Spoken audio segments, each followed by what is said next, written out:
il y a eu plus d'une vingtaine de lignes en fait qui sillonnaient l'Europe, au départ de Paris, mais pas que. Et une ligne devient, assez connue, qui est la ligne Paris-Istanbul, et qui va de prendre le nom de l'Orient Express et qui va connaître un engouement assez incroyable. Il y a beaucoup de petites anecdotes, qu'on peut trouver par rapport à cette histoire, et notamment Mmh. Agatha Christie, et son livre Le meurtre, de l'Orient Express.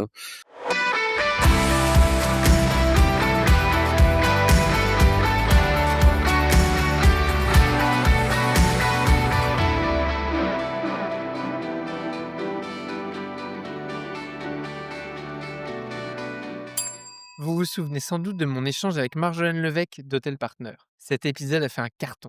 Pourquoi? Parce qu'elle a parlé de revenu management avec clarté, avec bon sens, avec une vraie vision terrain. Depuis, des dizaines d'hôteliers ont déjà fait appel à Hotel Partner et tous me disent la même chose. On a enfin trouvé un partenaire qui comprend vraiment notre métier. Vous aussi, vous voulez booster vos revenus et garder l'expérience client au centre? Alors contactez Marjolaine de ma part. Elle se déplace gratuitement dans votre établissement pour réaliser un diagnostic complet. Avec Hotel Partner Revenu Management, vous ne gagnez pas seulement chiffre d'affaires, vous gagnez un allié durable. Et si l'hôtellerie du futur ne se construisait plus sur terre, mais sur l'eau? Depuis des années, une autre forme d'hospitalité émerge, celle des palaces flottants, où l'art de recevoir rencontre l'art de naviguer. Derrière ces expériences d'exception, il y a des hommes et des femmes capables d'appliquer les codes du luxe dans des conditions bien plus exigeantes. Le mouvement, les éléments, la mer tout simplement. Parmi eux, Florent Curie, vice-président Yacht Hospitality pour Orient Express Silent Seas, le futur voilier hybride le plus grand du monde. Passé par l'école hôtelière à Strasbourg, voilà des années que Florent a pris la mer. Aujourd'hui, il abandonne son mât pour prendre la parole à mon antenne. Bonjour Florent, bienvenue sur Hospitality Insiders. Bonjour Maxime, merci de me recevoir. Ravi de t'avoir. J'ai un petit peu dessiné ton parcours, on ira plus en détail, mais j'ai tout de suite une question d'ouverture. Est-ce que tu as une idée de combien d'années tu as passé en mer? Je dirais une dizaine d'années en cumulé. J'ai fait que 15 ans, avec des breaks évidemment, mais Waouh, en cumulé, on doit pas être loin de la décennie, ouais. excellent. Rassure-moi, tu ne me parles pas d'un bateau là, tu as retrouvé la terre depuis quelque temps. Oui, oui, oui, j'ai retrouvé la terre depuis quelque temps, mais alors généralement, c'est des rotations, qui font 5-6 mois. On est embarqué selon les postes, avec derrière, entre 1 et 2 mois de vacances.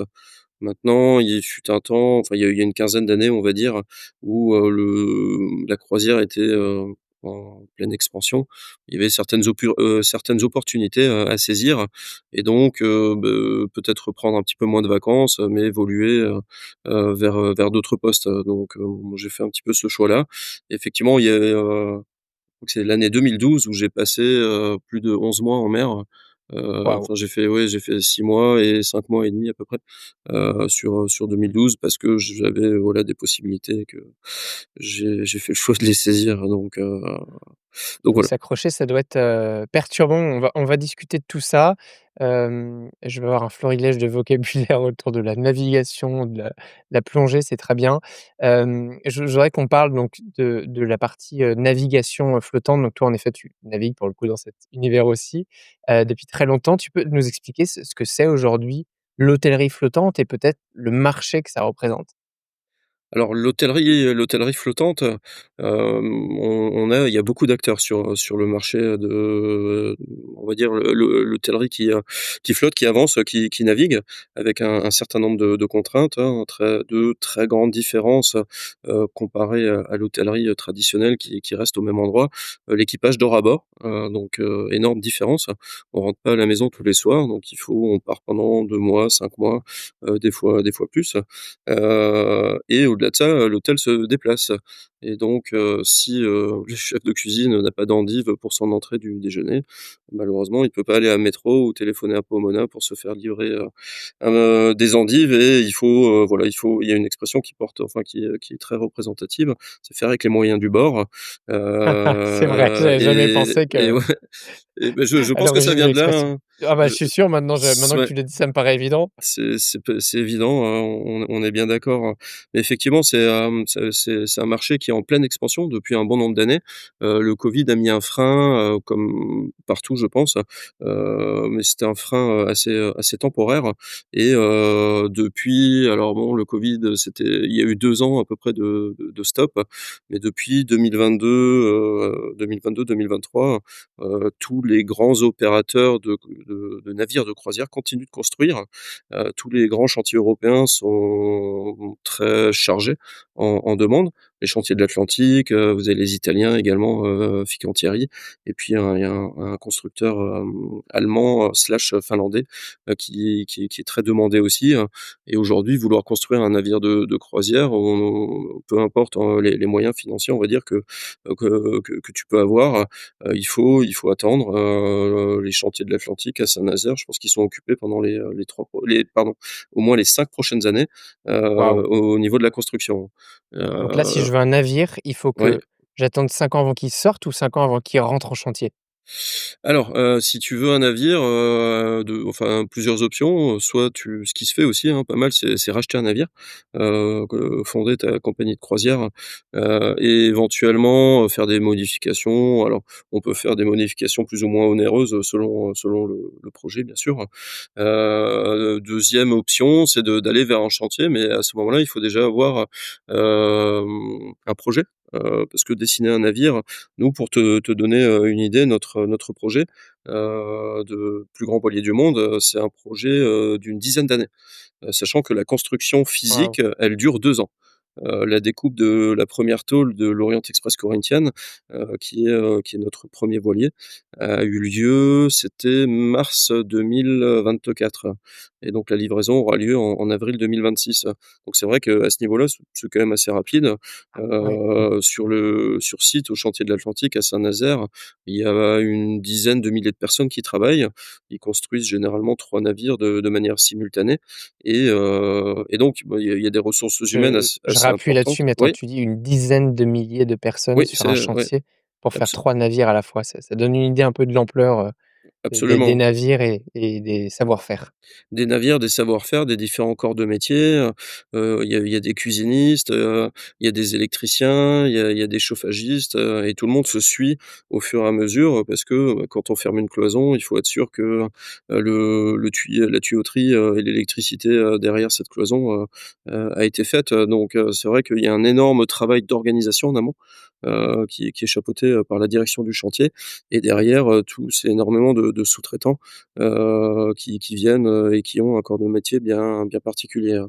Donc mais par contre, ce que je disais, c'est la partie étude, donc le dessin du navire, en gros, ça prend quand même beaucoup plus de temps et nous pour notre projet en l'occurrence, c'est pas loin d'une dizaine d'années. Nous on est sur enfin un voilier qui est un prototype, avec beaucoup de nouvelles technologies, et donc des technologies qui ont été amenées à évoluer depuis, les premiers coups de crayon, jusqu'à la bouteille de champagne qui sera cassée sur la coque, l'année prochaine à Comme Saint-Tropez, le veut la tradition. comme le veut la tradition. Il y a beaucoup de traditions dans le monde maritime et le baptême du navire avec une marraine, hein, il y a toujours une marraine pour un navire. C'est extrêmement, symbolique et important pour nous les marins, on va dire. Excellent. On va détailler bien sûr, Orient Express Corinthians que tu nous as déjà un petit peu, teasé, hein, ça met l'eau à la bouche. Mais je voudrais qu'on continue ce dézoom pour bien comprendre. Moi, c'est vrai Oui, que je suis assez novice sur la partie, hôtellerie flottante.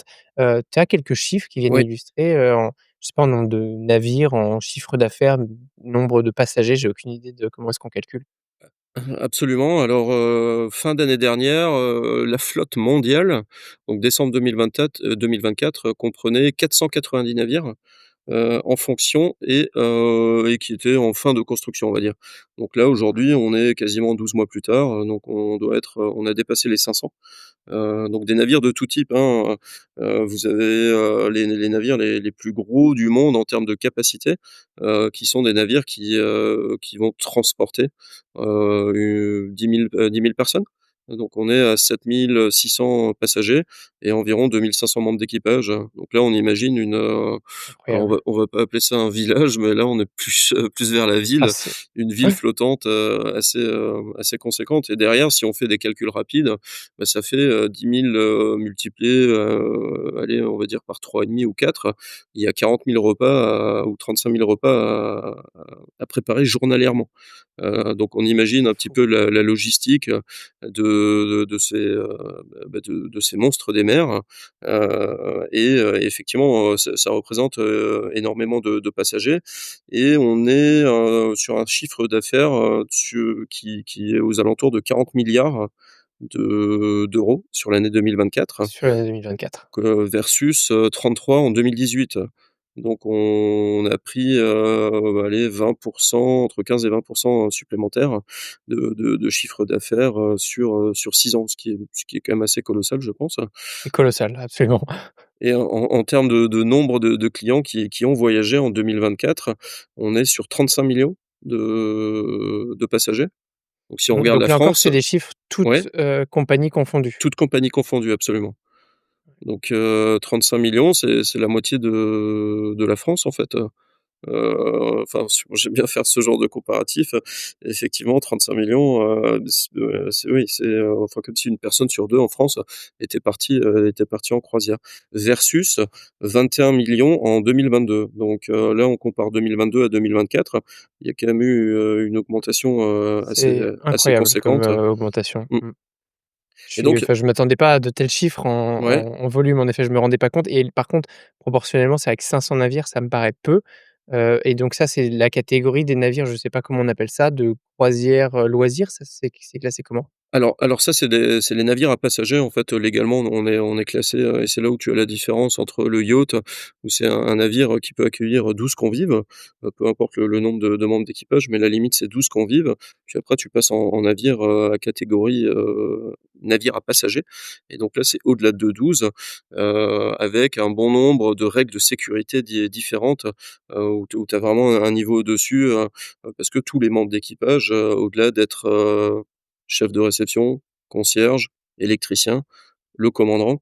Tout le monde a un second rôle à bord qui est un rôle de sécurité.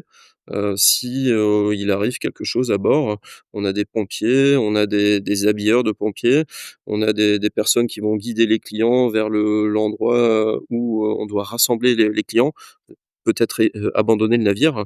Donc chacun a un second rôle, sur le navire et donc on fait des formations, parce que, bah, toi peut-être Maxime tu vas être, à la réception et tu seras pompier et donc s'il y a le Mmh. feu, il va falloir que tu ailles combattre le feu. Je ne sais pas si, tu as aujourd'hui fait, des formations de pompier, mais en tout cas après Jamais derrière de pompier, alors j'ai fait les formations SSI dans les hôtels et les OK, premiers secours, mais je ne suis pas habilité à éteindre un feu. OK. Mais, c'est vrai que ça, c'est une particularité des navires de croisière, et effectivement tous les membres d'équipage ont un second rôle.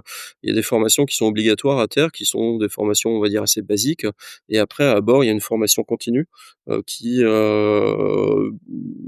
affine les connaissances, du membre d'équipage, sur le navire, où il va travailler. Parce que les formations que tu fais à terre, ce sont des formations qui sont quand même assez, générales, on va dire, qui sont Oui, pas spécifiques à tel navire et cetera et donc une fois à bord, il y a toute une brigade d'officiers, sûreté, sécurité, navigation qui prennent en charge, ces formations. Et donc pour en revenir au nombre de navires, là c'est 500 navires, tous navires, confondus, des navires de petite taille, qui vont, accueillir une centaine de clients à bord, comme des navires de très grande taille, dont je parlais tout à l'heure, hein, qui peuvent accueillir 7 600 passagers au total. Donc ça, il y a une compagnie américaine qui s'appelle Royal Caribbean Cruise Line, qui sont vraiment le leader sur le marché du très gros navire, et c'est eux qui ont les plus gros navires, au monde, qui sont d'ailleurs, construits au chantier de l'Atlantique à Saint-Nazaire. Pas tous, mais une partie de leur flotte est construite, là-bas. C'est un chantier qui est incroyable. extrêmement, connu et reconnu, et de plus en plus, de manière internationale. Il y a une renommée vraiment extraordinaire, et un Ouais, je savoir-faire, j'ai l'impression, mais c'est vrai que les chiffres là le démontrent. Justement, ces chiffres, moi, ils me font m'imaginer qu'il y a une tendance, derrière. Est-ce que toi, tu as identifié, une tendance autour de cette, navigation? On voit bien cette évolution, dans les années, précédentes. Voilà, c'est quoi la tendance derrière autour de l'univers de l'hôtellerie flottante? Alors la tendance qu'on observe, là actuellement, c'est que, et c'est, une des raisons pour lesquelles, Orient Express à travers le groupe Accor arrive sur les mers, aussi, c'est que les hôteliers de la terre, Ritz-Carlton par exemple, Four Seasons, le groupe hôtelier Aman qui arrivera en 2027 et Orient Express bien sûr et peut-être d'autres également. Ces opérateurs, d'hôtels, à terre, d'hôtels ou de palaces.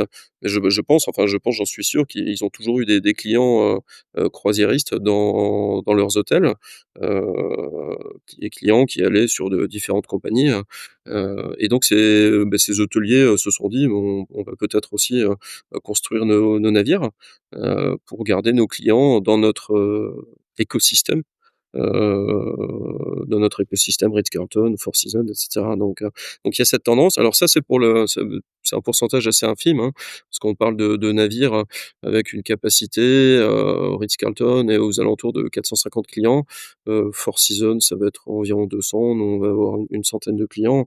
Donc c'est quand même des unités de petite capacité, qui est un marché de niche, hein, ça c'est une certitude, mais qui plaît de plus en plus. Et le client, il va rechercher une proximité en fait avec le membre d'équipage, une proximité qui est encore plus forte, que, un client qui va loger, au Georges V à Paris.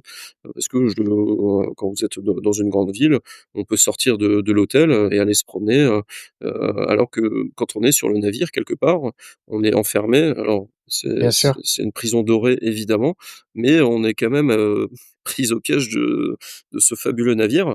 Il y a des clients qui aiment ça, qui aiment les temps en navigation et qui aiment aussi côtoyer l'équipage, discuter avec l'équipage.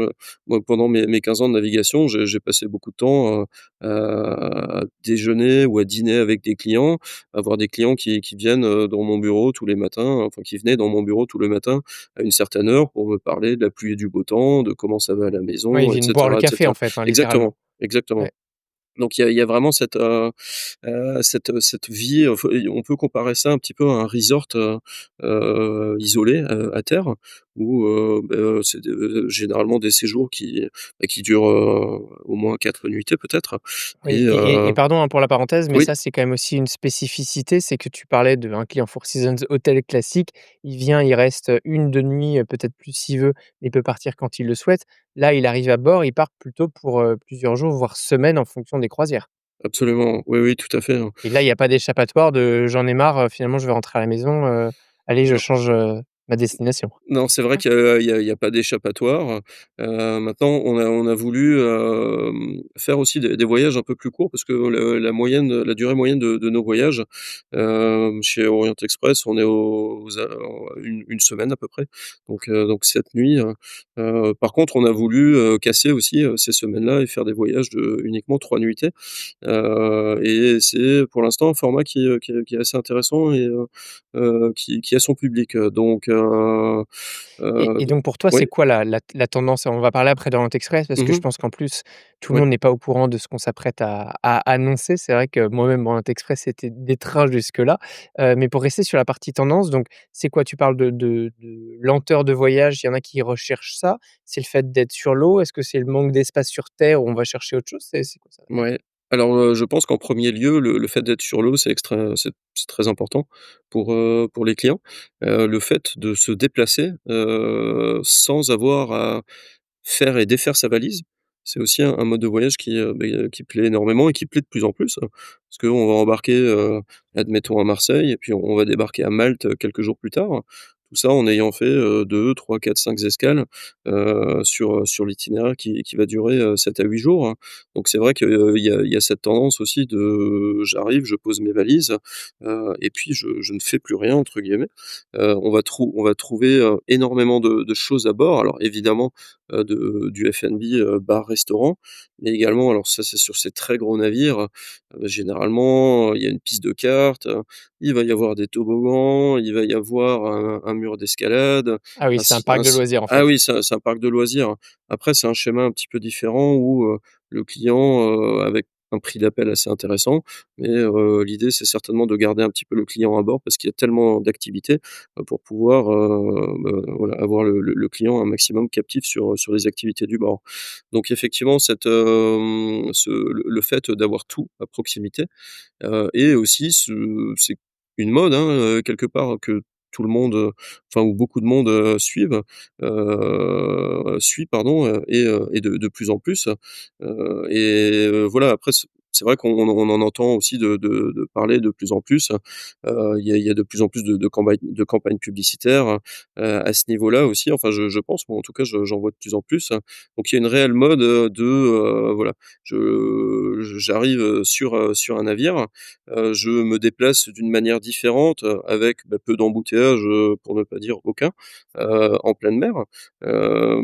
Tout est à proximité, il y a aussi un service médical, en fait, à bord, donc il y a ça aussi, ça peut enfin, c'est quelque part quelque chose qui peut, être intéressant, que c'est vrai que, peut-être une partie d'une clientèle, enfin une partie de la clientèle croisiériste peut être une clientèle d'un certain âge et avoir besoin, éventuellement d'une assistance médicale. Donc tout ça, il y a à bord, qui est vraiment un full package, à bord qui est très intéressant, encore une fois, on se déplace, la nuit ou la journée et donc l'hôtel change Mmh. d'adresse tous les jours.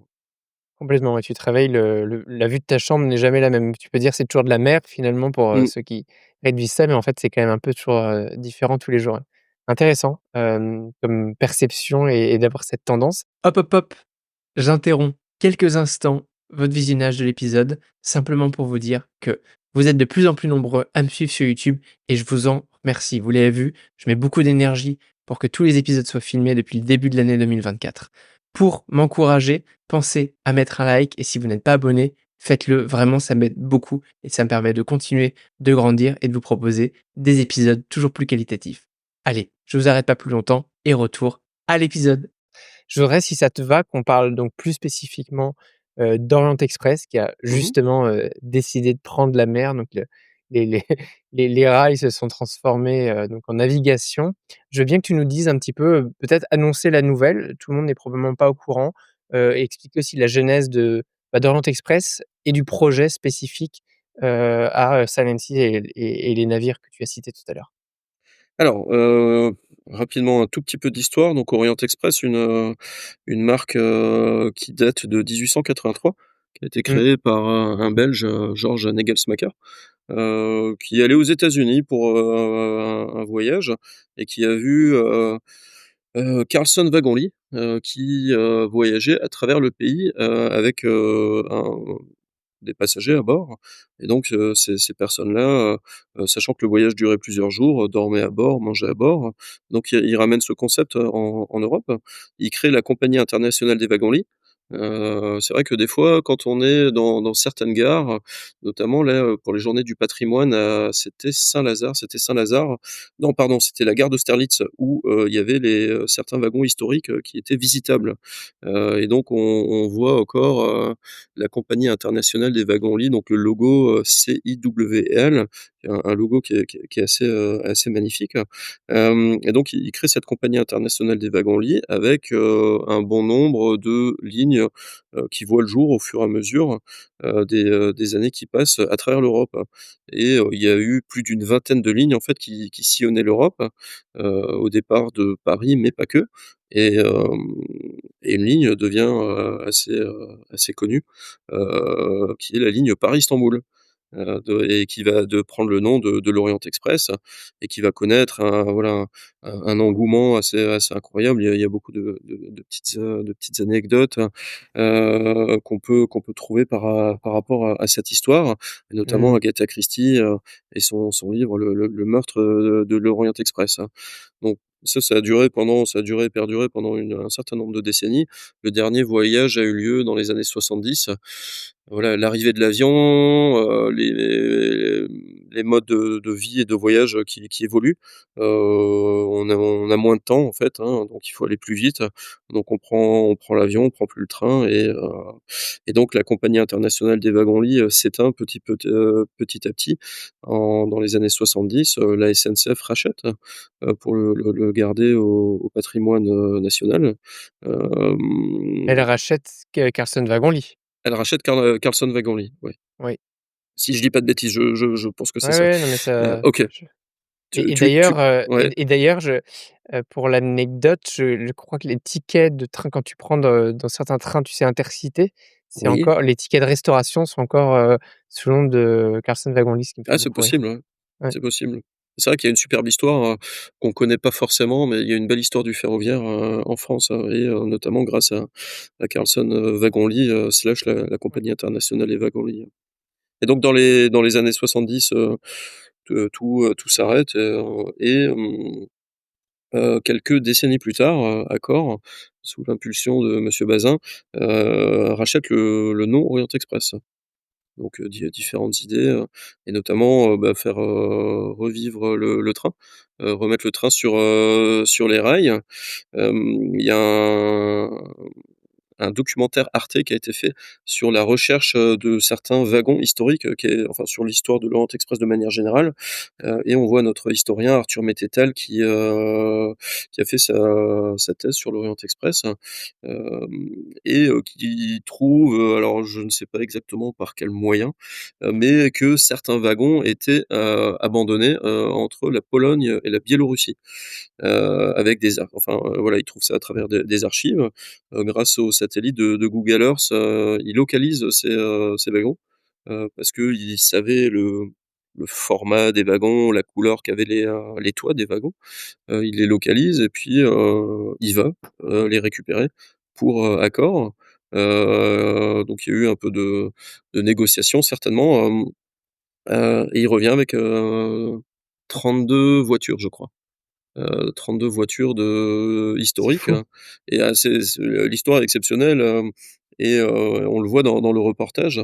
Il explique que quand il rentre dans les wagons, c'est comme si, rien n'avait bougé. Les wagons n'ont pas été pillés, il y a éventuellement, la tasse, d'une certaine marque de porcelaine française, qui est encore posée sur sa table, les verres Lalique, qui sont encore là, donc voilà, ils rapatrient ces wagons en Europe. Ces wagons sont actuellement en cours de rénovation entre Clermont-Ferrand et l'Italie. Il y a un réel savoir-faire ferroviaire également en Italie, et ces wagons devraient, voir, reprendre du service, on va dire, dans 1 à 2 ans. Ce serait plutôt 2 ans, ouais, sachant qu'ils ont été laissés un petit peu à l'abandon, un petit peu, ils ont été laissés à l'abandon un bon nombre d'années, Oh que oui, ouais. ouais, il y a un peu de travail, et c'est vrai que, enfin, nous, on a cette chance de repartir sur du neuf, pour, la partie voilier, que je vais aborder dans quelques minutes, mais c'est vrai Et que donc ouais. aujourd'hui, la marque Orient Express, elle appartient à Accor? Absolument. Oui, oui, c'est le groupe Accor qui est détenteur de la marque Orient Express.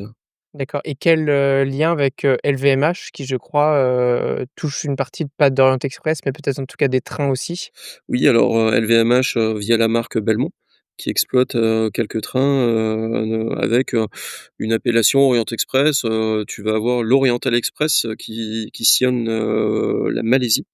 Mmh. Entre, Thaïlande et Malaisie, et tu vas avoir le VSE, le Venise Simplon Orient Express, qui fait Paris-Venise, et je crois qu'il fait également, Paris-Istanbul selon, la période de l'année, Et donc ça, en fait, ce sont des anciennes lignes qui avant étaient Orient Express, qui appartiennent à la marque Belmont et donc LVMH? oui, absolument, et qui ont, d'un commun accord avec la SNCF, voilà, ils ont décidé, enfin, ils se sont mis d'accord pour garder l'appellation Orient Express dans, le nom du train, le Venise-Simplon Orient Express et l'Oriental Ouais. Express, Parce qu'en hem, effet, on voit souvent, enfin moi je c'était pas toujours très clair en effet avant oui. cette conversation avec toi, Mmh mh, mmh. de qui détenait complètement Orient Express parce que j'avais vu aussi des communications, de LVMH, par rapport, à Belmont.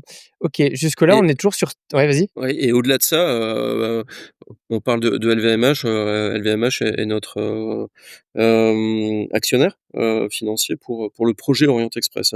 Donc la marque Belmont qui leur, appartient, je pense, enfin à 100 et aussi ils sont, voilà, ils sont partenaires financiers dans notre projet. Heu, Très bien, donc ouais. voilà, On comprend qu'il y a des liens, hein, quand même. il y a Évidemment, des c'est liens absolument, ouais, absolument.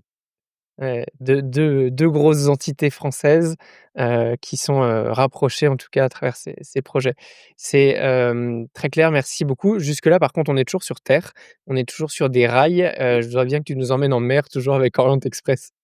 Alors, je vais faire avant le passage en mer, on va s'arrêter dans l'hôtellerie, qui ne bouge pas, parce Mmh. qu'il semblerait qu'à l'époque de la Compagnie internationale des wagons-lits, tu sortais d'un train et tu pouvais aller à l'hôtel de la Compagnie internationale des wagons-lits et donc l'idée aujourd'hui, c'est de repartir un petit peu dans ce modèle et nous avons Orient Express, un hôtel, à Rome qui s'appelle la Minerva, qui a ouvert il y a environ un peu plus de 6 mois maintenant.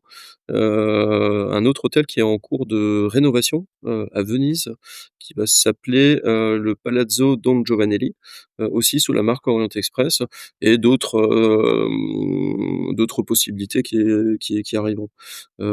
Évidemment, l'idée, c'est d'avoir, un hôtel, Orient Express à Istanbul, où, tu fais Paris-Istanbul en train, tu vas séjourner 3 nuits, à l'hôtel, Orient Express et derrière, bah, tu montes sur le voilier, Mmh. Orient Express pour, rentrer en France. Alors bon, ça c'est un petit peu loin, mais on peut imaginer un voyage entre Istanbul et Athènes assez facilement. Et donc, Et donc, waouh, voilà, et la donc, l'histoire est parfaite. et ouais, ouais, Le lien, tout est bien emmené, là. merci, merci, et donc, les trains, derrière les hôtels et arrivent, les voiliers. Hem, donc cette mode, Ritz-Carlton, qui a commencé, Ritz-Carlton a signé son premier navire, je crois, en 2021. Aujourd'hui, ils ont 3 navires. Donc cette mode, des hôteliers qui arrivent en mer, monsieur Bazin, visionnaire, qu'il est, il a saisi l'opportunité aussi, et donc il s'est rapproché des chantiers de l'Atlantique, pour, ben, étudier les possibilités, en fait, et regarder, si, il y avait pas, un projet, un slot aussi pour construire.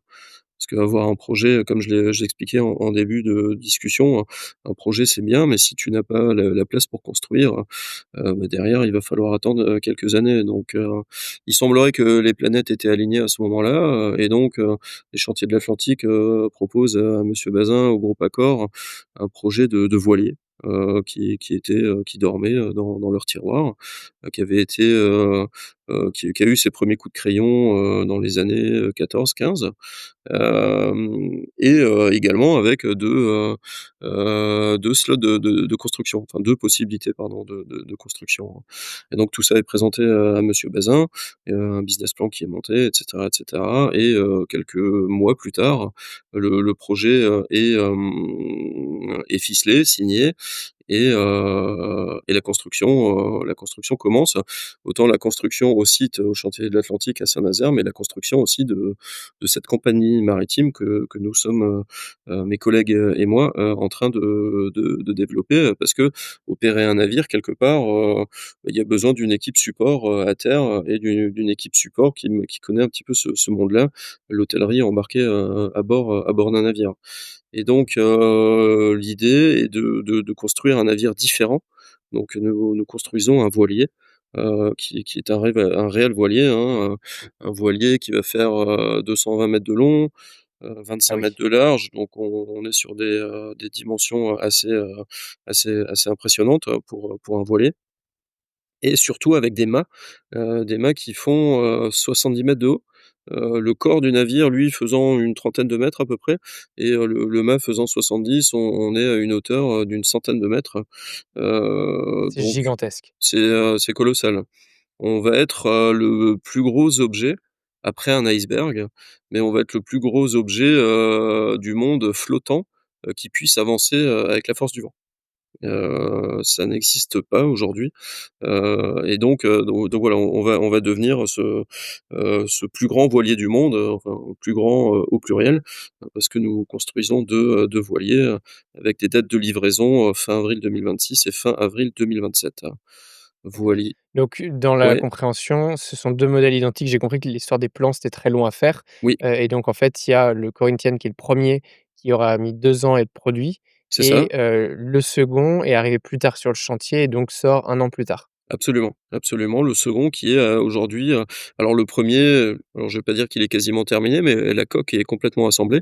On peut plus faire de modifications, à l'intérieur, parce que toute modification, si on veut déplacer une cloison ou une porte par exemple, toute modification va engendrer, une modification du système d'incendie, des gaines techniques et cetera et ça, c'est extrêmement coûteux. C'est faisable, mais ça va être extrêmement coûteux et donc c'est des choses qu'on essaie d'éviter. Donc le 1 là, moi j'y étais au chantier il y a, allez 15 jours. J'y retourne la semaine prochaine. Les cloisons sont posées quasiment partout. Les sols sont en train d'être posés. Là, je passais, il y a 15 jours, dans un des bars, du navire où on a du marbre au sol, le marbre était posé déjà. Donc après il est recouvert évidemment pour protéger. Mais oui, oui, là on arrive, alors je vais pas appeler ça les finitions, mais, on est, on est très avancé. Et d'ailleurs le chantier a annoncé de pas avoir de retard, mais ce qui est compréhensible quelque part, Ça aussi, c'est fou. oui, alors mais ça, c'est aussi une des grosses différences avec l'hôtellerie, enfin la construction à terre où, beh, on va dire qu'on est assez, habitué peut-être, à avoir du Mmh. retard pour diverses raisons.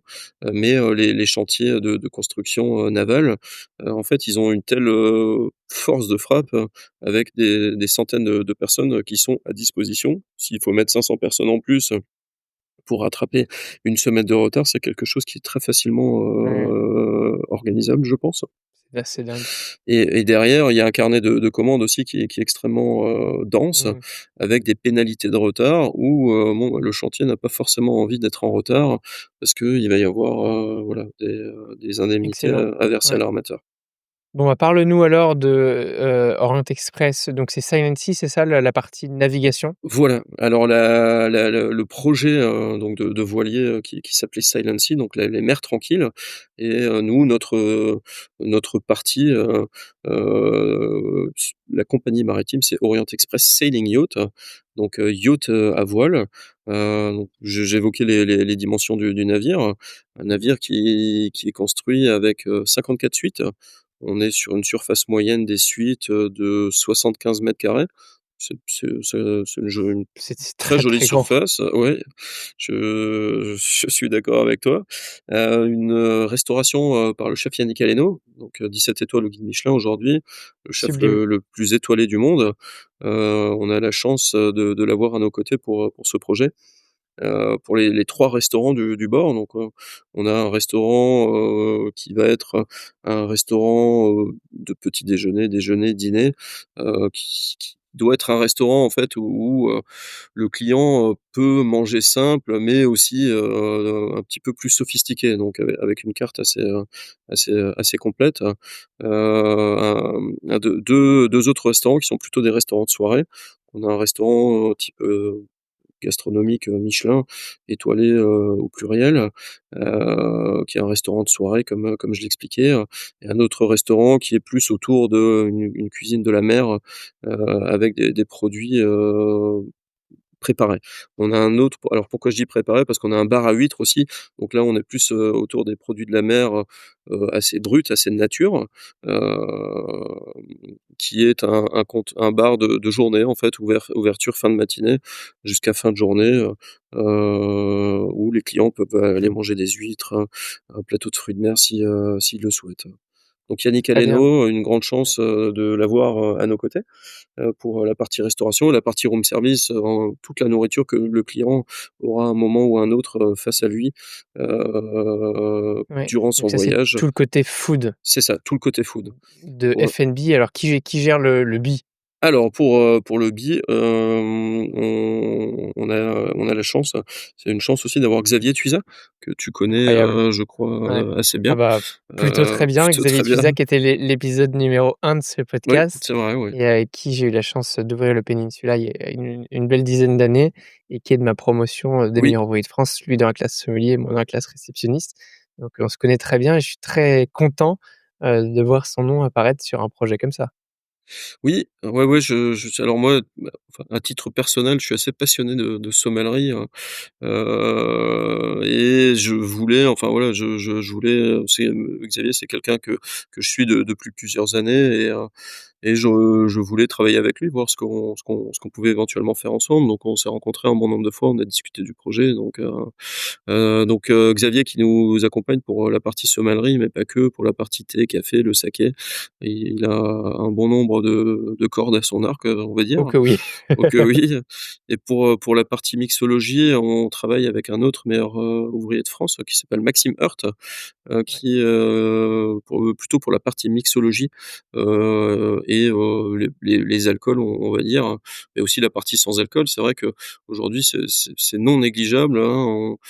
On en parle souvent avec Xavier, tu as une personne sur 6 au restaurant aujourd'hui qui ne consomme plus d'alcool. Si c'est une réalité, il faut que nous, on s'adapte par rapport à cette demande, et une personne sur site, c'est quand même assez important, et donc on a toute cette partie, de boissons sans alcool qui est aussi, très importante et que moi je veux développer, au maximum. Parce que c'est vrai qu'il y a toujours alors on va pas épiloguer sur le sujet, mais tu as toujours un espèce de malaise.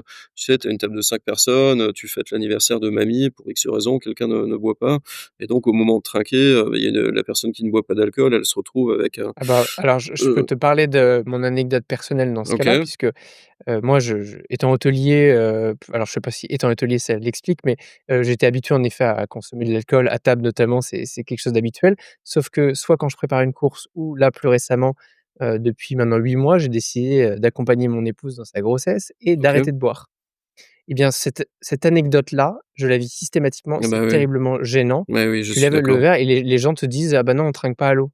Oui, Ah bah, oui, allez-y, trinquez sans moi ouais, et je vous regarde et en fait, je n'ai pas d'al je moi, je bois pas ou peu de soda, j'ai pas d'alternative, sans alcool et donc c'est très rare de trouver, une bière sans alcool, un kombucha, un mocktail en l'occurrence, bien fait bien et fait. donc j'ai eu souhait et j'ai Ouais. eu souvent ce moment un petit peu gênant donc merci de penser aux gens comme ça.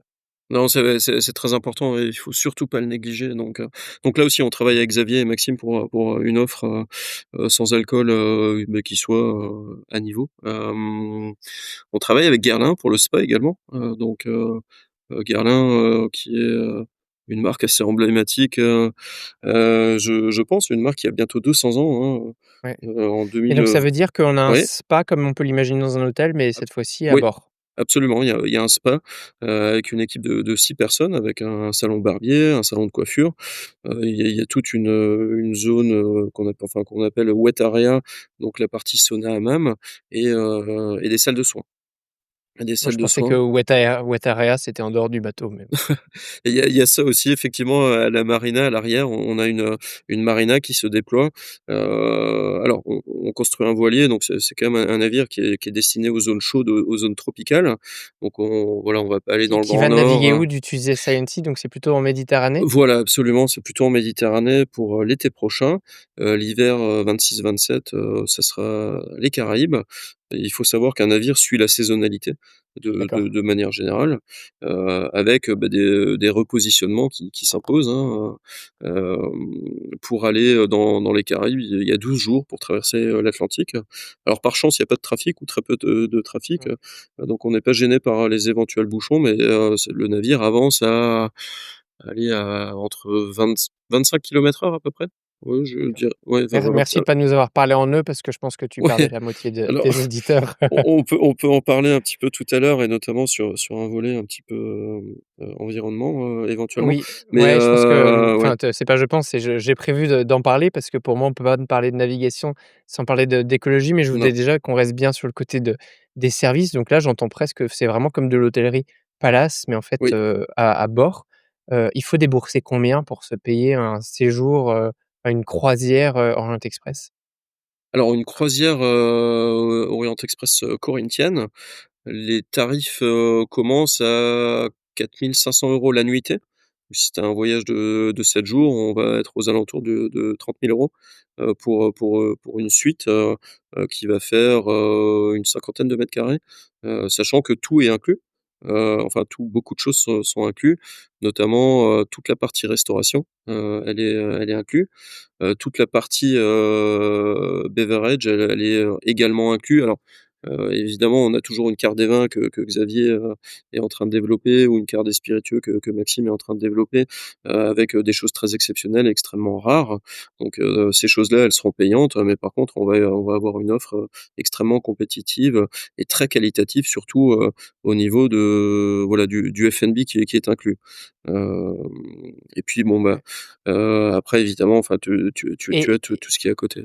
la question paraît peut-être bête pour toi Mmh. qui a beaucoup navigué, mais pour moi, elle l'est pas. C'est, comment on fait enfin, tu vois, j'imagine, tu parlais d'une mer calme comme la Méditerranée, mais comment on fait pour, faire tous ces services, si la météo est peut-être moins clémente? Tu parles de mât, donc j'imagine qu'il y a des voiles. Pour moi, une voile, ça fait bouger le bateau, en tout cas ça l'incline. Ouais. Comment est-ce qu'on gère ou un soin au spa, tu parles de marina. Comment on fait pour mettre tous ces services en place, avec des conditions climatiques puisqu'en fait on se déplace à 25 kilomètres/h? Oui. Alors, le mouvement du bateau, alors il y a déjà un certain nombre de techniques, pour stabiliser le navire, hein. On a des stabilisateurs qui peuvent sortir sur les côtés du navire, un système qui s'appelle de ballastage, où on remplit des cuves, d'eau, d'un côté ou de l'autre du navire, ou les 2, pour éventuellement, stabiliser le navire, enfin redresser, pardon, le navire. Et puis après, l'équipage, alors je vais pas dire on est des marins hôteliers. Moi j'aime bien cette expression de marin hôtelier, hôtelier de métier, marin de cœur, parce qu'il faut avoir le pied marin, ça c'est une certitude. Et on va forcément, même en Méditerranée, des fois il peut y avoir un petit peu de mer, et donc un mouvement du navire. Il faut avoir un petit peu le pied marin. Moi j'ai eu, malheureusement, des membres d'équipage qui n'avaient jamais le pied marin, et qu'on a dû, renvoyer à la maison parce que ça fonctionnait pas, et Ils que étaient malades les et gens étaient c malades pendant, enfin tous les jours en fait. Et bah, il y a un moment, si tu es dans ces conditions, tu ne peux pas rester à bord. Alors il y a différentes parades. Tu peux prendre des Mercal, donc c'est une pastille que tu prends, ouais, qui va t'aider un petit peu, ou alors il y a un patch en fait que tu vas coller ici, parce que c'est, le centre, de stabilité du corps humain, qui se d'accord. situe là, et donc là ça va t'aider en fait à te faire au Avis à mouvement du ceux qui navire. veulent aller, travailler en mer et qui sont un petit peu secoués, voilà, il y a des solutions qui existent. Il y a des solutions, c'est une certitude. Et après, c'est vrai que, on essaie de s'entourer, au moins au niveau des chefs de service, mais d'avoir, au niveau si je prends notre exemple, au niveau du recrutement, on va chercher aussi des gens qui ont l'expérience de la vie en mer, parce que, c'est une vie quand même, assez particulière, et il y a toutes ces contraintes, météorologiques, qu'il faut prendre en compte. Alors c'est vrai qu'aujourd'hui avec, les satellites, qui gravitent autour de la Terre, on a quand même des prévisions, Ouais, bien météo, sûr. qui sont extrêmement précises. Et donc là, le commandant et tous les officiers de navigation, prennent, voilà, les meilleures décisions pour éventuellement, éviter une tempête. Mais voilà, il faut savoir qu'un navire bouge, et qu'on va avoir un petit peu alors je vais pas dire de casse à bord, plus qu'un hôtel à terre, même si, de temps en temps ça peut arriver, mais voilà, il faut prendre, cette contrainte, en compte, c'est clair. Ouais, c'est un très, très bon point. Écoute, on comprend bien et merci, de cette belle présentation d'Orient Express. On a un petit peu, déduit ton parcours à travers, tout ça et j'en ai présenté quelques points. Moi, je veux bien, que tu m'expliques, en quelques mots, comment est-ce qu'on arrive à, sortir de l'école hôtelière à Strasbourg et se retrouver un jour, vice-président, chez Orient Express, et je veux bien que tu nous détailles ça. Alors, comme tu le dis, si bien, j'ai fait l'école hôtelière à Strasbourg, et à Strasbourg, jusqu'à présent, quand on regarde une carte, bah, on ne voit pas la mer. Non, pas trop, hein. Et non, pas, pas encore en tout cas. Donc oui, effectivement, j'ai fait l'école hôtelière à Strasbourg entre 2000 et 2006. Et puis, bah, après pendant mes études, je travaillais, dans la région, en extra comme, je pense on l'a tous fait ou un bon nombre d'entre nous, puis je suis parti travailler un peu à l'étranger, en Angleterre notamment, et je suis rentré en Alsace et pendant une saison été, j'ai, un pâtissier, avec qui je parle et qui me dit: «Mais tu jeune, il faut que tu partes, sur les bateaux de croisière, c'est une expérience, extraordinaire» et cetera, et donc bon, ben, j'avais 24 ans, aujourd'hui j'en ai 40, et bon, bah, à cet âge-là, on se dit, c'est vrai que ça peut être une opportunité intéressante. Et quelque part, nous, Français que nous sommes, on a quand même un joli passeport, gastronomique, que, bah, moi j'aime bien mettre en avant, et que j'encourage toujours, ben, les jeunes étudiants, qui sont en école hôtelière, bah, d'en profiter pour voyager parce qu'il y a des débouchés, assez, je veux pas dire infinis, mais pas loin, au niveau de l'hôtellerie, à l'international, bah, tu vois, les navires de croisière, par exemple, en font partie. On n'y pense pas forcément, mais c'est des choses qui existent, et donc je me dis que, beh, oui, pourquoi pas essayer les navires de croisière. Bon, il me dit: «De toute façon, tu verras, tu vas partir, pour, 4 à 5 mois. 4 à 5 mois, tu travailles 7 jours sur 7, ça passe quand même assez vite. Tu rentres chez toi, bon, si ça t'a plu, bah, peut-être que tu repars, si ça t'a pas plu, bah, tu repars faire autre chose». Je dis: «Bon, Mmh. d'accord». Il me donne l'adresse email et je postule et une compagnie française me contacte, enfin cette compagnie en l'occurrence me contacte, me répond très rapidement, et c'était parti, ça a commencé c'est comme ça, donc c'était fin, décembre, non pardon, c'était fin de l'année 2009, tout D'accord. début décembre, 2009. Donc on m'envoie un itinéraire, alors on me propose chef de rang puis barman, je pars, comme barman, et on m'envoie l'itinéraire et là je vois Antarctique, avec, des noms de villes que je n'avais jamais vus, à part le nom Ushuaïa où je me dis: «Tiens, il y a vraiment une ville qui s'appelle Ushuaïa», en plus, de d'autres noms, qui sont, utilisés pour, Ushuaïa, enfin d'autres utilités on va dire, et donc je pars pour l'Antarctique, et là je tombe amoureux, des paysages polaires. Parce que moi j'étais jamais parti aussi loin, donc j'embarque en Uruguay, à Montevideo, monter sur le bateau, à descendre. Alors je voyais dans l'avion qu'il y avait un certain nombre de membres d'équipage, parce qu'il y avait un petit peu d'ambiance dans l'avion, des gens qui se connaissaient déjà. Et ouais, je mets le pied à bord du navire, le 1er décembre 2009, ouais, je crois que c'était le 1er décembre, Mmh. et la descente jusqu'à Ushuaïa, les premiers passagers arrivent et puis après c'était parti pour le grand sud, avec des paysages assez extraordinaires, des paysages glacés, qui sont très, très uniques, on va dire, et Complètement, ouais. j'ai beaucoup aimé, j'ai continué, donc j'étais barman comme je le disais. C'est vrai qu'un navire, tourne, 7 jours sur 7, 12 mois dans l'année. Donc il y a besoin, c'est pas comme un hôtel à terre où le mois de janvier peut-être, on ferme les portes et tout le monde peut prendre ses congés. Là non, le navire, ne s'arrête jamais. Et donc il y a besoin de personnes, à tous les postes, enfin de personnel à tous les postes, tout le temps. Ce qui implique une rotation, un turnover assez important, et derrière ça, automatiquement des opportunités qui peuvent être assez importantes, et donc moi j'ai passé 2 ans au bar, j'ai fait 2 ans au restaurant, puis j'étais 2 ans et demi contrôleur de gestion, qui est un métier un peu de l'ombre à bord, enfin même carrément de l'ombre à bord, qui est un peu le sale boulot, mais il faut le faire, et on apprend beaucoup. C'est, gérer les commandes, gérer, les Ouais. passer des commandes. Moi, je te rassure, c'est le sale boulot partout, hein, que Bah, ce c'est soit en ouais, terre ou OK. en mer. OK, bah, ça va. Merci Maxime, ça me rassure. Mais effectivement, c'est vraiment un boulot de l'ombre, et moi c'était pas dur. Enfin moi j'ai toujours aimé le service, le contact avec le client, voilà, être au restaurant ou au bar, ce genre de choses, et je me dis: «Bon, j'aimerais bien essayer ça pour voir un petit peu». Et ouais, c'était extrêmement, enrichissant, et là on voit vraiment l'envers du décor, et que, ben, voilà, tout coûte, un peu, ou beaucoup d'argent, qu'il faut faire attention, et notamment sur un navire, il faut, essayer de penser à tout, on va dire.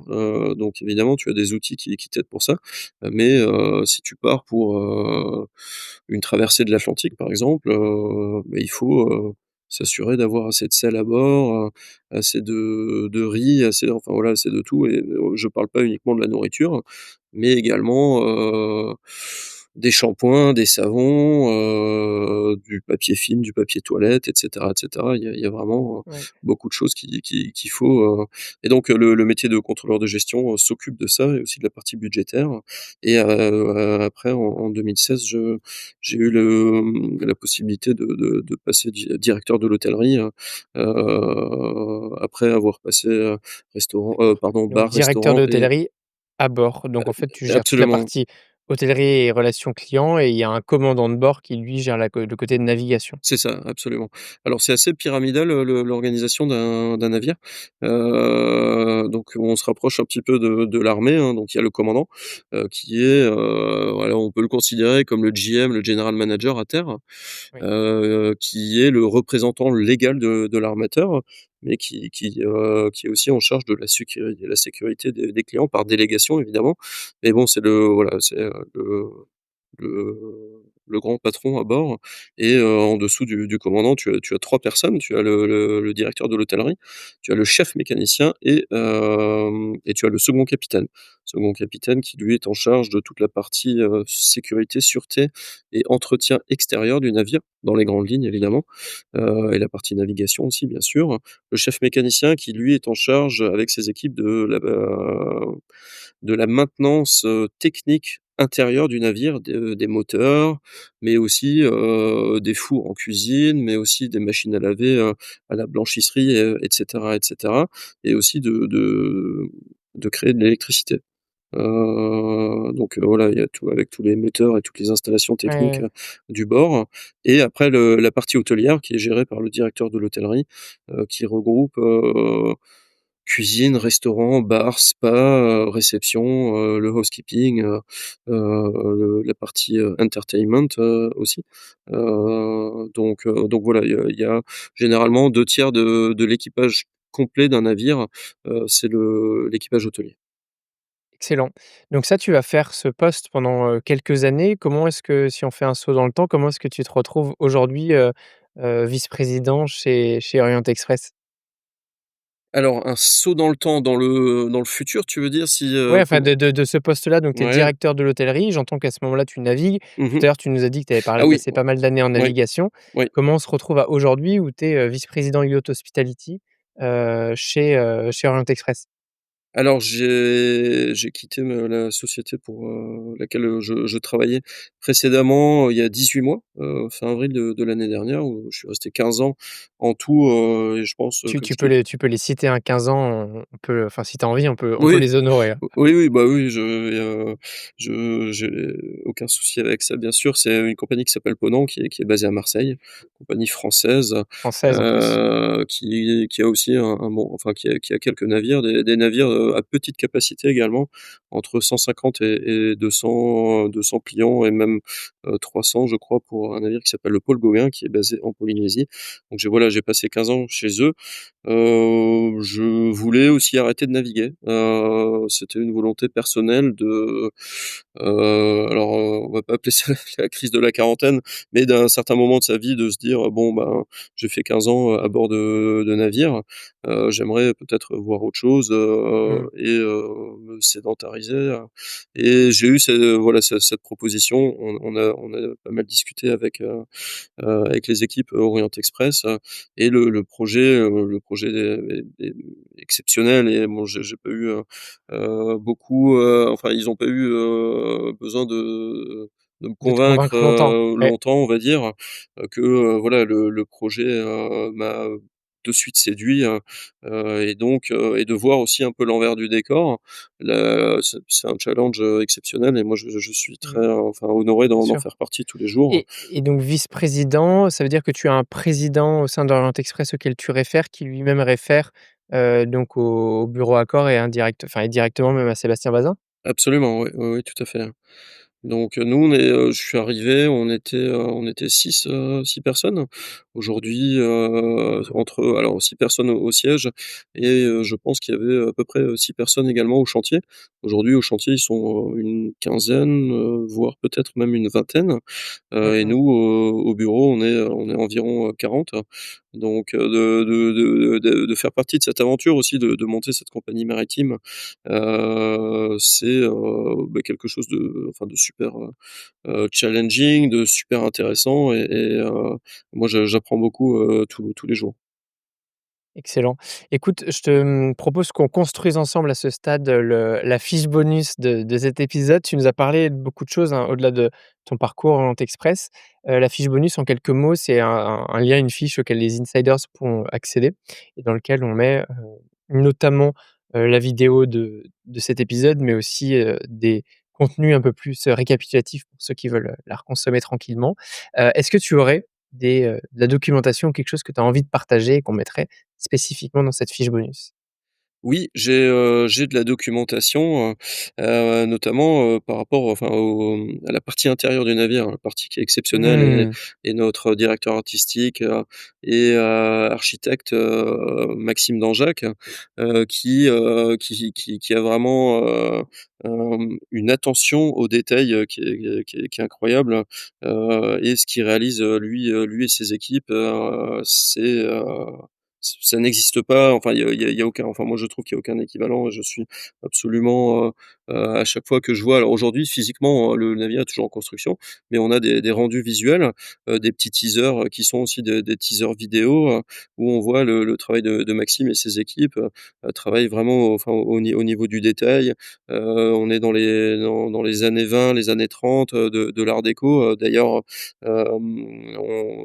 Orient Express fait partie d'une exposition, les 100 ans de l'art déco qui ouvre au 22 octobre prochain, donc dans 8 jours, au musée des arts décoratifs, exposition qui Absolument. va durer 6 mois.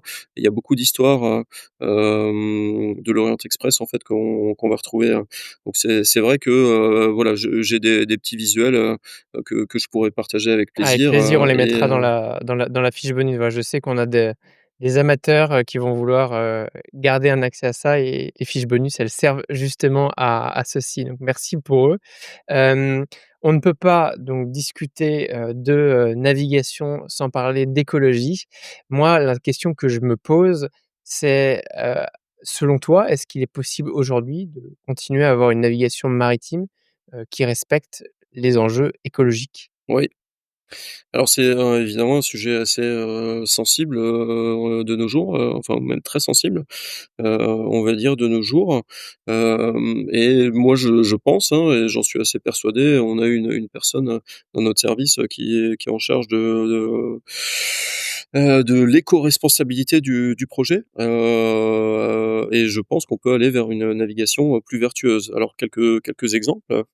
Nous on va être le navire, qui va, émettre le moins de CO2, pour aller d'un point A à un point B. Alors ça va s'expliquer par, notamment la vitesse réduite, parce qu'en fait, il y a un facteur, assez alors moi je suis, comme tu l'as compris, un hôtelier de formation, mais pour avoir passé un peu de temps sur les navires, j'ai quand même entendu un bon nombre de choses, et c'est vrai que quand tu augmentes ta vitesse, hein, si tu passes, on va dire allez, de 12 à 15 nœuds, ça va faire, tu vas passer de 25 à 30 km/h. C'est pas forcément une augmentation, significative. On se dit, 5 km/h en plus, c'est quand même pas beaucoup, hein. Mais par contre, tu vas consommer, alors je vais pas dire le double, mais pour gagner si peu de kilomètres-heure ou de nœuds, ta consommation, elle va exploser. C'est exponentiel, c'est assez Ce qui impressionnant. par ailleurs est la même chose sur terre, hein. Rouler entre Et en 110 plus, et oui, 130, tu oui, tu gagnes assez peu de temps, mais par contre ta consommation en CO2, oui. augmente elle drastiquement. Ouais, effectivement, oui, oui, et donc faut, transposer ça sur un navire, hein, avec, bon, bah, certes, des moteurs beaucoup plus puissants et beaucoup plus gourmands quelque part, que sur, une voiture. Et nous on va vraiment enfin voilà, aller d'un point A à un point B avec une vitesse réduite, une vitesse qui sera aux alentours des 10 nœuds. Ça fait partie aussi de l'ADN, Orient Express, le slow travel. On prend le temps, on est, confortablement installé. On se donne le temps de prendre le temps, enfin on se donne la possibilité pardon de prendre le temps et ça c'est extrêmement important. Donc voilà, grâce à cette vitesse réduite, on Mmh. a un effet de enfin, heu, d'émission de CO2 qui est moins élevé, Tu la connais grâce à tout hasard déjà l'émission de CO2 peut-être par passager? Je sais pas si c'est déjà un chiffre qui est non, connu? ça c'est pas encore, un chiffre qui est connu. C'est quelque chose, sur lequel on communiquera, hein, sans Mmh. vouloir, Bien sûr. enfin parce que encore une fois, c'est toujours des sujets pardon, un petit peu sensibles et nous on n'a aucun, on n'a rien à cacher en fait, donc Mmh. on communiquera, Ouais. là-dessus. Et que représente la propulsion, au vent? Enfin, je sais pas si on dit naturelle ou, C'est enfin et des propulsion types. vélique, le terme exact que j'ai appris aussi il y a quelque Ouais, temps, c'est hein. pour ça j'en profite, j'apprends. Ouais, bah, c'est bien, tu as raison. C'est vrai qu'il y a un vocabulaire, qui est très propre au monde, maritime et donc la propulsion vélique, alors ça dépend évidemment des conditions météo, hein, ça tu t'en doutes bien, mais on va avoir un certain nombre de systèmes, intégrés, à bord du navire, systèmes qu'on va retrouver en passerelle. Donc la passerelle, c'est le poste de pilotage, qui est chez nous au pont 6 à l'avant du navire où le commandant, le second capitaine et tous ses officiers sont là pour, gérer la navigation et donc on a un système en fait, qui a collecté, 10 ou 15 ans de data météorologiques, qui nous ont été transmis. Ces data, nous montrent, que tel jour, enfin on va dire à tel moment de l'année, à tel endroit de la Méditerranée, les vents vont être, intéressants pour notre navigation et ça c'est quelque chose, qui va être, appliqué, à notre navigation et aussi, à nos itinéraires. Parce que les itinéraires sont faits quand même assez longtemps à l'avance, il faut réserver les ports et cetera. Donc c'est des itinéraires que tu fais là on est en train de faire les itinéraires 2027, et bientôt et 2028 je pense également. On a tout un service, qui s'occupe de ça, et donc on adapte nos navigations, à ces, à ces données, météorologiques. Aujourd'hui, on n'est pas encore en mesure de donner, une data, très précise Mmh. sur, on va utiliser les voiles, 50 du temps. On estime, peut-être plus aux alentours de 20-25 du temps D'accord, ouais. et d'ailleurs on a un, le alors c'est un projet, assez onéreux, mais les banques qui nous suivent, on a un taux d'intéressement qui va être plus intéressant si on prouve, qu'on utilise, et qu'on le fait évidemment derrière, Bien sûr. qu'on utilise la voile, pendant, allez 20 ou 25 de l'année, Mmh. Parce donc que ça va dans le sens des choses, ça va clairement. dans ouais. Mais c'est étonnant de se dire qu'un si grand mât, tant d'espèces d'énergie pour seulement, 20 du temps et à la fois on comprend parce que enfin tu es dépendant aussi des éléments climatiques. Bien sûr, dépendant des éléments climatiques et quelque part, la propulsion vélique, on peut pas alimenter les ascenseurs avec la propulsion vélique, on peut pas alimenter, les fours avec la propulsion vélique, donc là, on est sur une 2e énergie qui est, le gaz naturel liquéfié, qui est cette énergie et qui présente une offre, avec moins d'émissions de carbone. Alors, il y a aujourd'hui, il y a malheureusement aucune, énergie vertueuse, j'ai envie de dire, à ce niveau-là, mais le gaz naturel liquéfié, va être, l'option qui va être, la plus vertueuse et qui va profiter enfin qui va permettre de dégager, un niveau de carbone beaucoup moins élevé qu'un carburant traditionnel. Mmh, complètement. C'est évidemment, c'est dans l'air du temps, mais la question que je me pose, donc toi, tu as l'air assez convaincu qu'en effet, je enfin, ce soit compatible. Est-ce que ça veut dire que, demain, tous les navires vont devoir suivre cette direction que prend Orient Express avec, bah, d'autres types de propulsion, notamment vélique ou en tout cas, changer les carburants pour se continuer de naviguer, mais en respectant Mmh. bah, les besoins qu'on a et j'allais en dire même les accords de Paris. Bien sûr, on va alors il y a un navire, tu regarderas si tu as le temps, qui s'appelle Neoline, Oui, qui a le système, Vélic, que nous on va avoir, qui est un navire de transport de marchandises. Parce que les navires de croisière, alors je pourrais pas donner de pourcentage, mais en termes d'émissions de CO2, c'est pas forcément ce qui représente le plus, enfin de manière générale.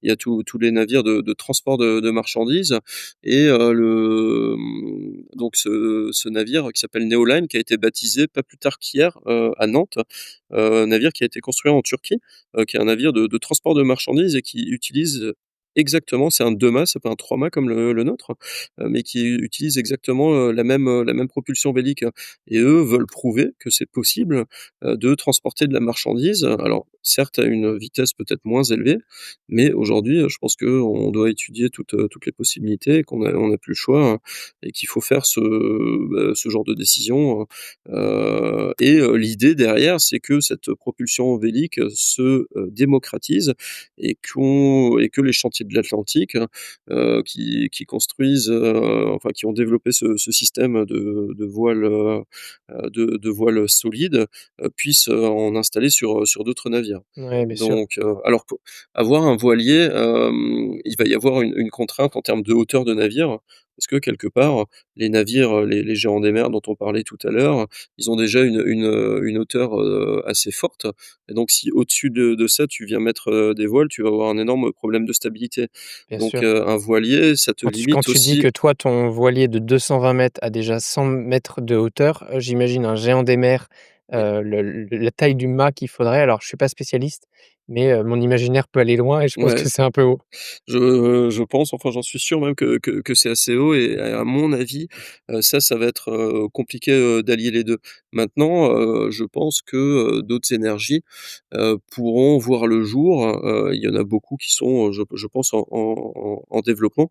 Peut-être l'hydrogène, des piles à combustible, des choses comme ça. Alors encore une fois, c'est loin d'être mon corps de métier, mais je sais que les chantiers, n'arrête pas de chercher des nouvelles énergies. Excellent. Tout ça est passionnant et je te remercie. On a beaucoup parlé, toi et moi jusque-là. Je te propose, de passer à la dernière partie qui va être les questions signatures, mais avant, un petit jeu pour amener autant de légèreté que possible qui s'app après ce sujet, complexe que peut être, l'écologie. Le jeu s'appelle mots-clés contre bénéfice. Je te donne les règles. Tu nous partages un mot-clé de ton choix qui, s'il est utilisé par, nos insiders en réponse à l'hebdo, donc qui est ma newsletter, eh bien, le ou les auditeurs obtiendront le bénéfice de ton choix. OK, donc tu veux un mot? Je veux un mot ou, une série de Allez, mots si tu veux. on va dire voilier? Voilier, Oui. qu'est-ce qu'on obtient si on écrit, voilier en réponse à l'hebdo, quand je présenterai, ton épisode? Alors on obtient un rendez-vous ici, nos bureaux dans le 8e, avec une présentation, du projet, plus détaillée. On a une super maquette, à l'entrée, de nos bureaux, et dans l'absolu, alors je m'engage pas trop parce que, c'est, selon, possibilité, mais j'aimerais bien, aller, emmener la personne au Waouh! chantier de l'Atlantique, à Non, Saint-Nazaire. bon, tu peux n'hésite pas, on est entre nous, Florent, personne t'écoute.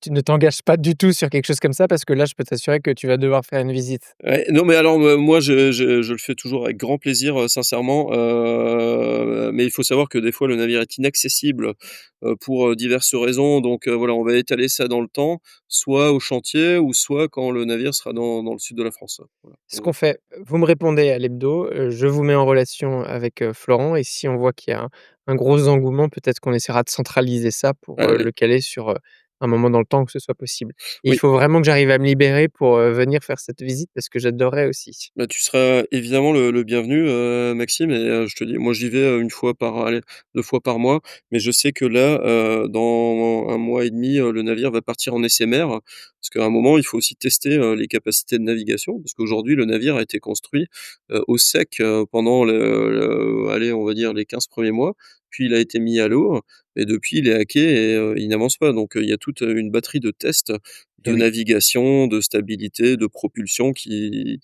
commence à la fin du mois de novembre. Voilà. excellent. Allons-y pour les questions signature. Comment est-ce qu'on peut te contacter si on veut prolonger la conversation? Alors, LinkedIn avec, plaisir. Parfait, ce sera partagé. Très bien. Pour LinkedIn, évidemment, le mot-clé, ça ne passe que par l'hebdo. Cette question était facile, la suivante l'est beaucoup moins. C'est alors un voyage pas en mer cette fois-ci, mais dans le temps. Si tu pouvais voyager dans ton futur idéal, disons à 10 ans, qu'est-ce que tu auras accompli? Mais moi, j'ai, enfin, ce projet, hein, qui est assez, enfin, qui est exceptionnel, hein. Moi, nous, on C'est déjà compare ç bien. ouais, c'est je pense que c'est déjà bien, on compare ça souvent un petit peu au Concorde, qui est le dernier, enfin la dernière, construction, on va dire française, enfin la dernière, mais enfin nous on compare ça un petit peu, sur enfin ouais au Concorde. Moi je souhaite que rester, dans ce, sur ce projet et continuer peut-être, aujourd'hui on a 2 navires de signés, peut-être qu'un jour on en construira 2 autres, donc de continuer. Moi je vois ça quand même, assez sur le long terme, de développer, l'offre, hôtelière, embarquée à bord d'un voilier, qui soit la plus exclusive et la plus unique. Sublime. Est-ce que tu as une recommandation de lecture à partager à nos auditeurs? Alors il y a un livre que alors je ne lis pas non plus énormément, hein, pour être Ouais. totalement honnête, mais il y a un livre que j'ai bien aimé qui est sur la sommellerie, alors c'est pas Xavier qui l'a écrit, mais c'est Éric Baumard, Ah! qui a écrit ce livre qui s'appelle Les vins de ma vie, et on je ne sais tu as rencontré j'imagine, Non, Éric Baumard, non? jamais. OK.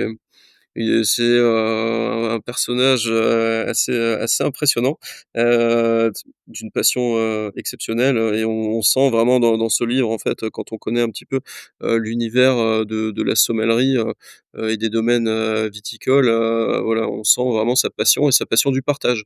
Et moi j'ai trouvé ça très beau. Magnifique. Dans cette lignée ou une autre, est-ce que tu as une citation favorite? Il y a Aristote a dit, il y a 3 sortes d'hommes, il y a les vivants, les morts et ceux qui vont en mer. Moi, j'ai toujours beaucoup aimé cette citation, qui représente, enfin, voilà, quand encore une fois, hein, moi, je suis un hôtelier de formation, mais un marin de cœur, Ouais, voilà, on ça te représente bien. et ça me représente bien, ouais, je pense, ouais. J'adore. Après toi, pour, continuer sur toutes ces thématiques, qui est-ce que tu aimerais voir et entendre sur Hospitality Insiders? Bah, je vais dire, Sébastien Bazin. Oh non, c'est pas vrai. Pourquoi? J'en ai assez d'avoir Sébastien Bazin, tu es je crois le 11e Ah, à OK. me le citer. Alors moi, je veux bien Alors, Sébastien Bazin à une seule condition, oui, c'est que tu me l'introduises, OK, problème réglé. OK. Depuis je pour, l'historique, donc je dis 10 et 11, je pense qu'on en est vraiment à ça, j'ai plus les calculs en tête. Je l'ai toujours pas contacté, mais je le dis souvent sur ce podcast que je crois que les choses doivent arriver au bon moment. C'est peut-être le bon moment. Donc Mmh. à la suite de cet épisode, quand il sera sorti, je te recommande et même je t'impose de lui partager, notre épisode OK. et d'en profiter pour, enfin s'il le souhaite évidemment, qu'on puisse échanger et prolonger cette conversation. J'ai une longue liste de questions à lui poser. Ah, j'imagine, ouais. Ouais, je pense qu'il aura, toutes les réponses à te donner. Bon, bah, ça me va. Merci beaucoup pour tout ça, Florence. C'était passionnant de Merci à faire ce toi. lien entre, l'hôtellerie flottante, de comprendre à la fois, les possibilités aussi en termes de carrière, parce qu'à travers ton parcours, on comprend les possibilités, hein. Le gamin d'école hôtelière qui devient, VP, au sein d'Orient Express, ça, je trouve que c'est très, très inspirant, et aussi, voilà, l'évolution, maritime de ce qui se fait en termes de service. Pour moi qui suis un hôtelier de terre, pour le coup, c'était, vraiment très enrichissant. Donc c'est non le moment du mot de la fin. C'est le seul moment de cet épisode où je ne rebondirai pas sur ce que tu diras, peu importe ce que ce sera. Si tu avais un tout dernier message à faire passer à nos insiders, quel serait-il? N'ayez pas peur, et essayez alors, c'est sûr, hein, travailler 7 jours sur 7, partir loin de papa, maman, et cetera, ça peut faire peur. Mais je l'ai fait 15 ans et aujourd'hui je me porte, bien, je pense. Donc faut pas avoir peur. il faut essayer, il faut vraiment partir. C'est une vie assez incroyable. Encore une fois, hein, ça dure, quelques mois, si, ça nous plaît pas ou ça peut même durer que quelques semaines. Mais par contre, on fait, voilà, on vit des moments exceptionnels, on rencontre des gens exceptionnels, autant au niveau des membres d'équipage que des passagers, voilà, j'encourage tout le monde et quand je passe dans les écoles hôtelières, je le fais aussi avec beaucoup d'émotion, d'encourager les jeunes, et pas que les jeunes, hein, évidemment, mais voilà. Si ça vous attire, il faut franchir le cap et vous allez vivre une expérience exceptionnelle. Si vous avez aimé cette vidéo, vous allez adorer mon livre blanc. J'y ai condensé des dizaines d'épisodes, des centaines de conversations et ma vision d'artisan hôtelier. C'est la quintessence de 20 ans d'expertise à travers mes invités. Pour l'obtenir immédiatement, cliquez sur le lien en description. Notre aventure ensemble ne fait que commencer.